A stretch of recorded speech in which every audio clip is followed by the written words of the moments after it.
Aquesta setmana començàvem parlant d'impostos, perquè era l'inici de la campanya de la renda, i l'acabem amb molt males notícies per a un tipus d'autònom molt concret que acaben de descobrir que els tocarà pagar bastant més, molt més a partir d'aquest any. De què es tracta, Sara?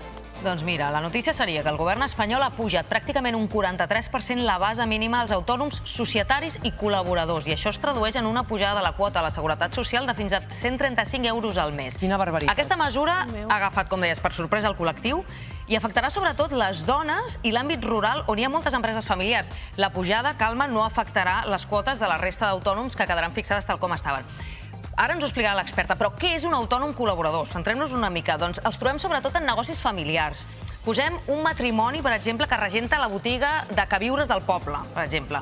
Doncs com que no pots contractar el teu cònjuge o cap altre familiar directe, com un fill o un germà, si vius sota el mateix sostre, la solució en aquests casos és constituir-se com a societat o bé que un dels membres de la família sigui l'autònom principal i l'altre l'autònom col·laborador. I generalment, aquesta figura què passa? Aquesta figura de l'autònom col·laborador acostuma a ser la dona del matrimoni, que és un 70% d'aquests casos. Helena.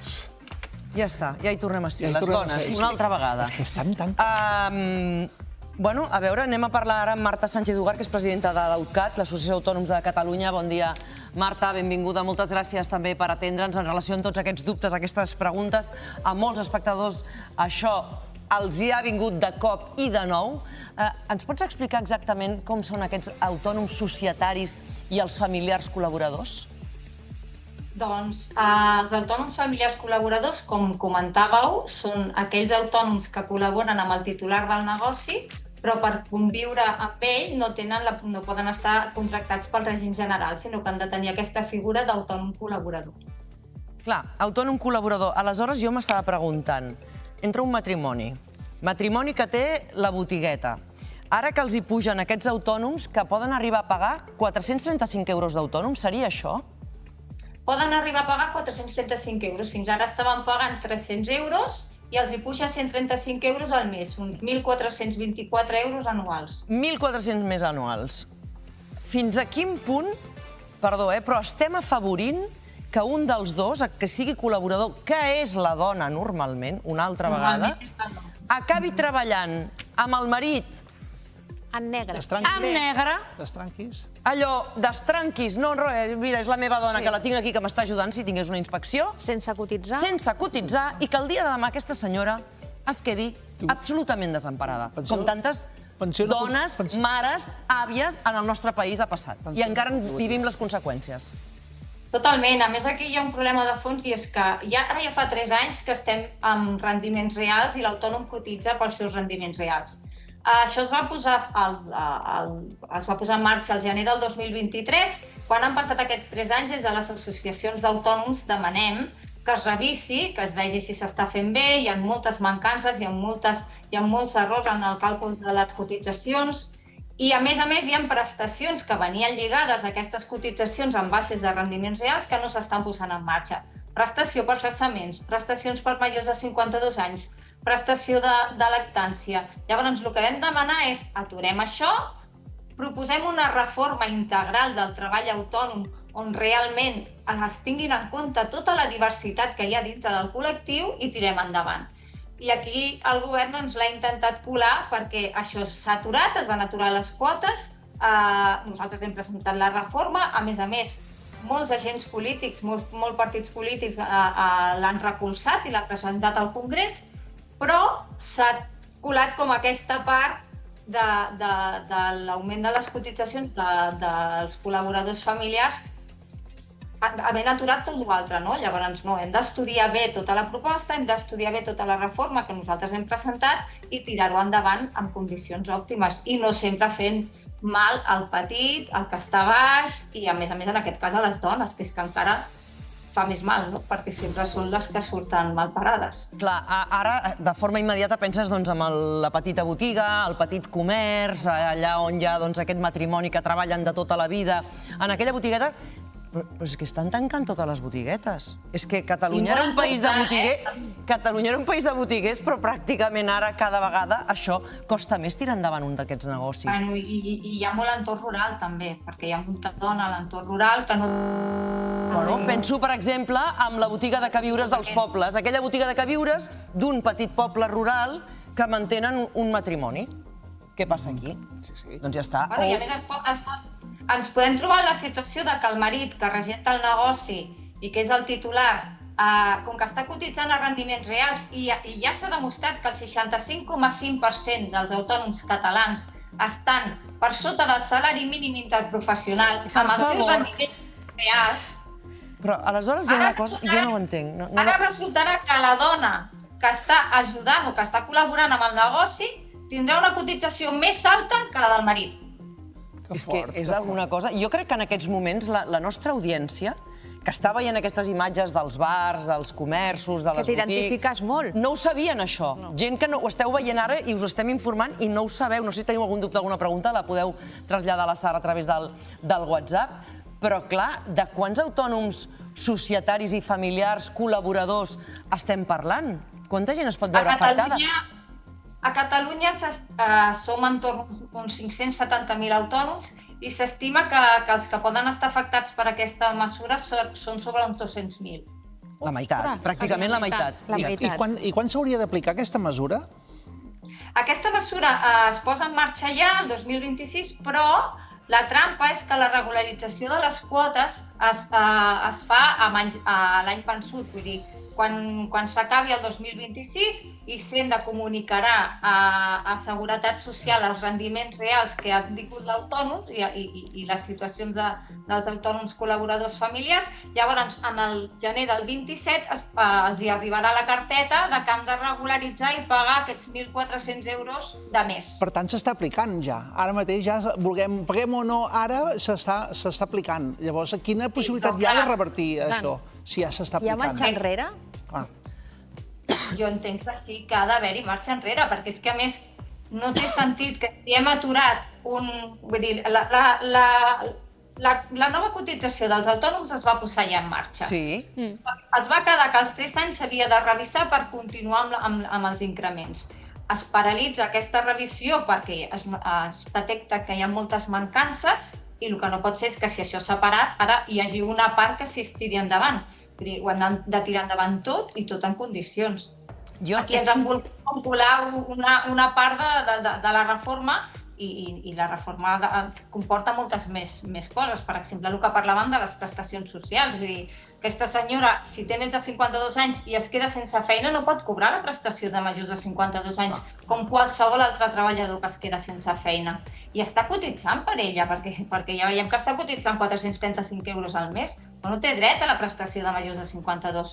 No té dret a una prestació de cessament si ha de tancar la botiga. A veure... Té dret a unes condicions inassumibles, perquè ha de portar un any de pèrdues, i un any de pèrdues en una botiga ja no estan ni pagant el lloguer ni menjant, han de poder tancar molt més abans. Llavors, tot això s'ha de regularitzar, s'ha d'arreglar, i després ja mirarem si les quotes s'han de pujar o no, però s'han de pujar si la persona està rebent contraprestació d'aquesta quota, si no, no. A veure, senyora Sánchez-Ugart, hem parlat, ens hem posat les mans al cap perquè ho hem sabut avui, això. Molta gent se n'està assabentant en aquests moments, aquestes conseqüències, aquest increment fins als 435 euros mensuals d'autònoms per moltes persones, aquestes 200.000 casos a Catalunya d'autònoms que es veuran afectats. Per què? Per què el govern fa això? Perquè el govern té més informació que molts de nosaltres en aquests moments, que això ens ha agafat de forma sobtada. Aquí hi ha una anàlisi que fa el govern pel qual determina que això s'ha de fer. Ens pots explicar des del punt de vista per la lògica governamental d'un govern d'esquerres, per cert? I feminista. I feminista? Per què? Jo tinc molt clar. Quina explicació hem de trobar? Perquè jo la vull trobar. Jo vull saber exactament què hi ha darrere fons d'aquest increment que afecta aquest col·lectiu, especialment vulnerable, per cert. Jo tinc molt clar que el que passa és que el col·lectiu dels autònoms mai es té en compte i ni es coneix. Llavors, es fan com canvis en la normativa sense entendre la diversitat que hi ha dintre d'aquest col·lectiu i pensant que un autònom és un gran empresari. Però clar, és el que t'anava a preguntar. A veure, un moment, Marta. T'anava a preguntar, aquí s'està fent una equiparació d'autònom igual persona rica? Totalment, totalment. Però a veure, això, sisplau, per favor.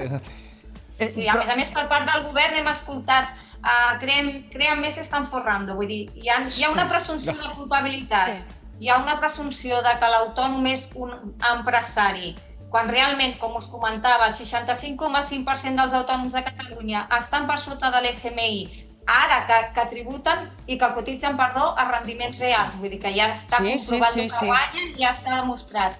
Llavors, amb aquestes normes que es fan pensant en el gran empresari, s'està fent molt mal al petit autònom que se l'està asfixiant i que finalment, amb aquesta mesura, el que dèieu, hi haurà moltes dones autònomes col·laboradores que es donaran de baixa demà. Sí, però i el dia de demà es donaran de baixa demà amb la lògica perquè no ho podran assumir, perquè no ho podran pagar i el dia de demà es quedaran amb una mà al davant i una mà al darrere. I això és el que passa i afecta a les dones, sempre, majoritàriament. Les pensions dels autònoms són un 37% més baixes que les pensions dels treballadors per compte d'altri. Sempre s'havia dit que és que els autònoms escollien una base mínima perquè no volien pagar. Ara ja els autònoms estan a la base real, ja no poden escollir base, sinó que estan a la base dels seus rendiments i continuen cotitzant amb els mateixos nivells. Per què? Perquè realment hi ha una gran part dels autònoms que estan molt precaritzats. Molt precaritzats. Marta, tenim la nostra audiència que se n'ha assabentat justament, perquè ho estàvem explicant, que ja ens estan enviant missatges. Sara. Sí, mira, el primer que ha escrit és en Jaume, que explica que la seva dona l'ajuda al forn, tenen un forn, a mitja jornada. Diu, us estic escoltant explicar això, vol dir que haurà de pagar més a la Seguretat Social? Pot ser que ens acabarà sortint més a compte contractar una altra persona, que sigui la seva dona qui l'ajudi? Gran pregunta, Jaume. Marta, què dius? És que, a més, l'autònom no té previst dintre del seu sistema la parcialitat. Vull dir, tu no pots dir que l'autònom treballa a mitja jornada. L'autònom es presumeix una jornada completa, perquè cotitza segons els rendiments. Si ara es presumeixen uns rendiments de 1.400 euros i aquella dona només va pels matins, doncs sí, segurament li sortirà més a compte contractar algú a mitja jornada que tenir la seva dona. Mare meva. A veure, parlem una mica del ventall de tots aquests autònoms, perquè estem veient moltes imatges de llibreries, ferreteries. Exactament el perfil que afectarà aquesta mesura. Marta. Doncs aquest perfil que comentàveu, autònomes col·laboradores familiars, perquè els autònoms societaris ja estaven en una base molt similar abans de la reforma. El que sí que hem de dir és que si nosaltres ara cotitzem pels rendiments reals, un autònom societari té una nòmina, amb la qual aquesta intrusió d'haver d'aplicar uns rendiments que ells diuen no l'entenem, perquè si tenen una nòmina i cotitzaran en base a aquesta nòmina, això ja està arreglat. Qui cobri per sota de 1.000 euros, perquè pot ser que faci mitja jornada i que cobri per sota de 1.000 euros, cotitzarà 1.000 euros, que és la mínima, ara li estan obligant a cotitzar 1.400 euros. I potser no està realment alineat amb els seus rendiments. Però els que més ens preocupen són aquests que comentàvem, aquests autònoms col·laboradors familiars, perquè realment, el que dèiem, les afectades són dones que moltes d'elles es veuran obligades a donar-se de baixa. I a més, si puc afegir una cosa, que estem parlant d'ajuda, no, aquestes dones estan treballant i per tant es mereixen unes condicions. Vull dir que ojo amb això de dir no, estan ajudant, no, aquestes dones treballen dignament com el seu marit, potser podríem parlar de com podríem fer, com la Generalitat o l'Estat, que sí que ens està governant, poguessi pensar de com podem fer que hi hagi més dones que en comptes de ser les col·laboradores fossin les principals. I en comptes d'això han decidit fer aquesta normativa que clarament afecta les dones i que clarament farà que moltes d'elles passin al mercat en bé i per tant no tinguin una cotització i tampoc estiguin al mercat laboral.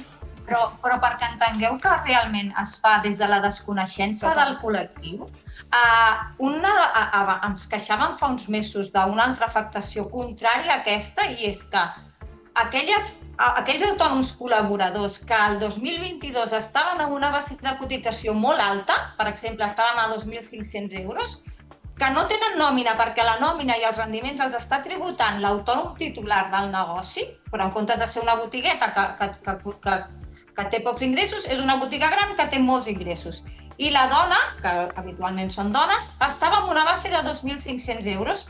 Ara la reforma se li ha presumit que no té ingressos perquè els ingressos només els tributa el titular i aquesta se li ha baixat d'ofici la seva base de cotització. Va perdre l'Estat 500.000 milions d'euros en cotitzacions perquè va baixar bases perquè eren autònoms que no tenien nòmina. No tenen nòmina perquè són col·laboradors familiars i els rendiments els està declarant el titular. Vull dir que va ser l'efecte contrari, que també ens vam queixar, perquè al final aquesta dona està cotitzant per sota del que realment està guanyant i està afectant la seva pensió. I no crec que el govern ho hagi fet per recaptar menys. Vull dir, és per una falta de desconeixença del col·lectiu al que està adreçant-se. Tenim més preguntes, Sara.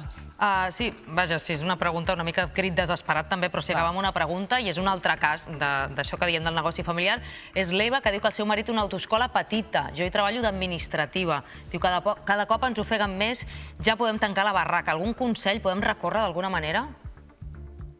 Bueno, aquí el que sí que hem de fer és fer força a través de les associacions, perquè els autònoms anem molt en solitari sempre i els treballadors tenen molt clar que tenen els seus sindicats per fer força i per lluitar, els empresaris i les empreses tenen les seves patronals i els autònoms acostumem a anar per lliure i aquí estem a UCAT a nivell de Catalunya, a nivell estatal, i les altres que hi ha, que n'hi ha moltes, per fer força i per lluitar i el que han de fer és una mica adherir-se i afiliar-se a la que tingui més propera i a la que vulguin, perquè entre tots puguem representar i fer més força i ens prenguin més en sèrio, perquè al final ningú pensa que es pugui redactar un conveni o un estatut dels treballadors amb una taula política sense tenir els sindicats allà a la taula i a les patronals, però és que amb la reforma dels autònoms ho van fer sense tenir cap associació d'autònoms com interlocutors. Llavors no es pot legislar sobre un col·lectiu sense tenir el col·lectiu present. Més que res perquè hi ha tanta diversitat que és molt difícil que un funcionari o un polític des de la seva taula entengui realment les particularitats del nostre col·lectiu, on hi ha des de l'autònom societari que té una companyia amb 1.000 treballadors fins al botiguer que estem parlant, que té una...